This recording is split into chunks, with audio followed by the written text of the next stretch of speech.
I've personally enjoyed the benefits of ergonomic office chairs over the last 20 years, but they aren't perfect. From uncomfortable seats to most major brands ignoring the need for a good headrest, here are the top 10 office chair problems you must consider. One of the most frequently discussed problems with major ergonomic chair brands right now is the lack of a focus on a headrest option for their chairs. Brands like Herman Miller do not offer headrests on any of their well-established ergonomic chair lines, with the only exception being the Vantum gaming chair. Steelcase is better with a headrest option on the Leap, Gesture, and Carmen, but the Leap headrest experience is so poor, I believe it was the reason they actually removed this option from their e-commerce store. Now, third-party headrests have popped up on the market over the years, with the Atlas brand being one of the most widely recognized for comfort and quality, but these are expensive add-ons for people already spending $1,300 to $2,000 for a chair alone, and they aren't coming from the brand themselves. Fortunately, many of the direct-to-consumer brands have recognized the need for headrests on their chairs, and with such a huge movement towards work from home, I also hope that some of these new products coming out from major brands like Steelcase, Herman Miller, and Hayworth will also include these more often moving forward. Having a hard time finding the most comfortable office chair for you? Check out our office chair comfort cheat sheet linked down in the description. Back to the video.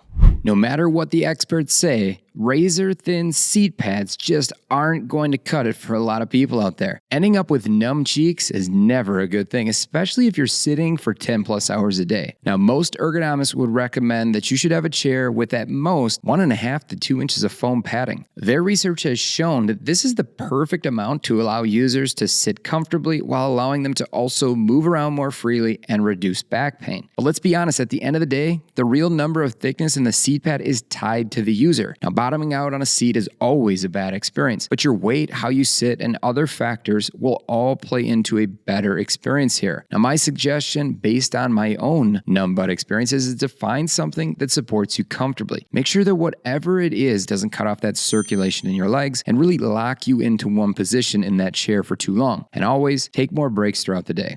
Armrests on a chair can make or break any sitting experience. At least that's my opinion. I think it's so much so that some people just honestly prefer not to have them at all. But avoiding armrests or just not finding ones that fit is a major problem when buying an office chair. The issue is that some office chair armrests don't have certain adjustments, like width adjustment or pivot adjustment, and in some cases, they may be adjustable, but they just don't offer enough adjustment range. Now, ergonomists might not recommending using armrests all the time, but they can definitely help provide a period of rest for your arms, reducing fatigue in your shoulders and neck. Now, always check your dimensions on chairs prior to buying them. Is the height off the seat pad for the arms low or high enough for you? Does the width of the arm pads go narrow or wide enough to fit your body? Will the arms provide proper support when you recline in the chair, or do they create that big gap? Do they pivot inwards to support your forearms when you're typing or using a mouse? Those are all really important questions you need to ask yourself.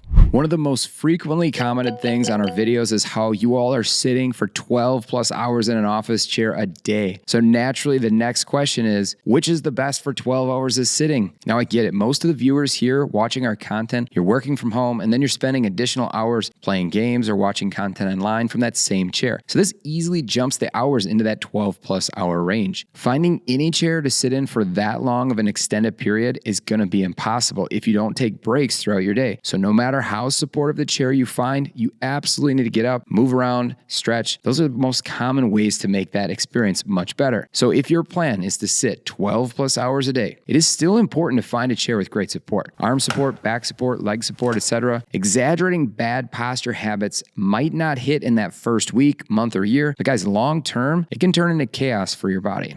Ever since the addition of forward seat tilt on the Aeron Classic, there has been an obsession with getting the fully loaded Aeron, which of course includes this forward seat tilt function. Most didn't even know why they wanted it. They just wanted it because it was the best Aeron available. Now, this forward seat tilt function can be great for some users, don't get me wrong, especially if you plan to hammer out a ton of typing tasks. But the reality of the situation here is that most who get this function, they honestly don't even actually use it. Let's dig in why. Forward seat tilt literally tilts you forward in the seat, giving you the sensation of falling out of the chair without properly engaging your leg muscles. Now, we just got done talking about how much of you guys are sitting in your chair for 12 plus hours a day, and it's quite obvious why this sitting posture is going to get old quickly. Having to expand energy to sit in your chair isn't great. Most want to take the pressure off their legs while seated, not add to it. So long story short, only get forward seat tilt if you actually plan to use it. Otherwise, you're just paying extra for something that's unlikely to become a big part of your day.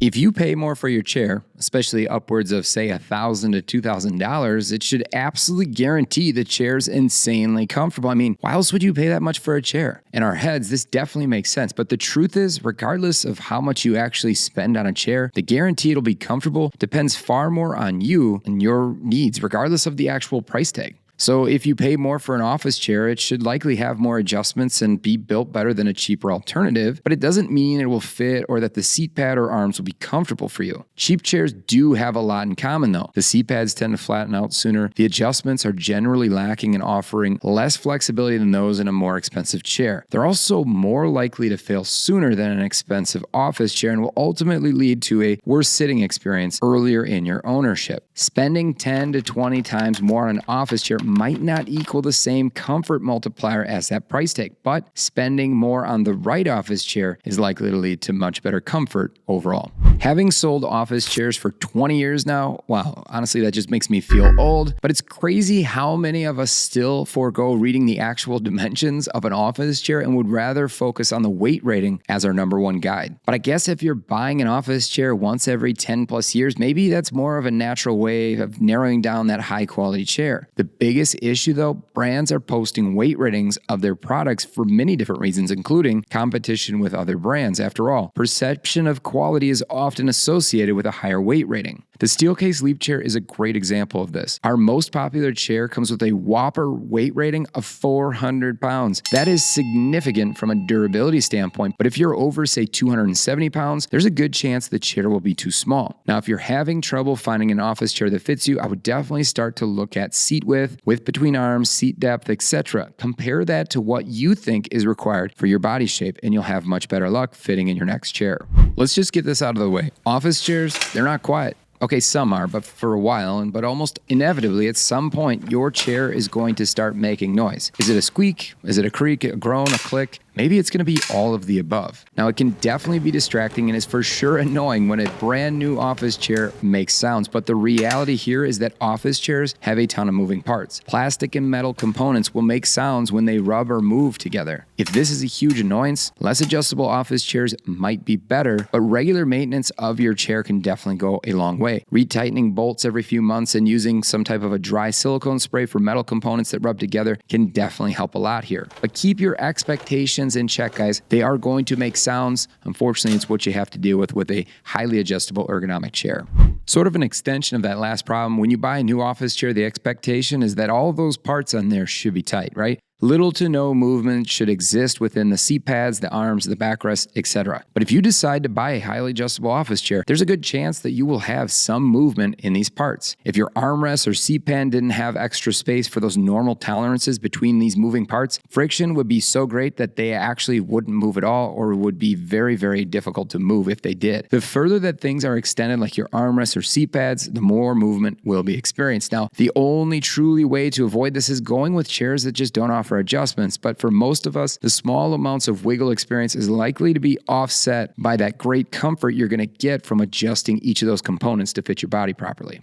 The final problem with office chairs, this is one of the most crazy stories. Now, recently, another video popped up talking about how a gas cylinder on an office chair exploded into a person. This story is actually well over 10 years old and originated from a kid that was supposedly, this happened, I guess. A cylinder exploded under the chair and led that person to be in a bad spot, right? But seriously, do we really think this is a major problem with office chairs? Just simply looking at the way office chairs are built with the amount of thick steel and the mechanism which is between you and the cylinder makes this impossible for me to believe, guys. For some reason, the story keeps coming back, but the chances of something like this actually happening in a first world country, they seem quite impossible, especially with our standards. All right, guys, if you like this video, make sure you let us know down in the comments. Thanks a lot for watching. See you on the next one.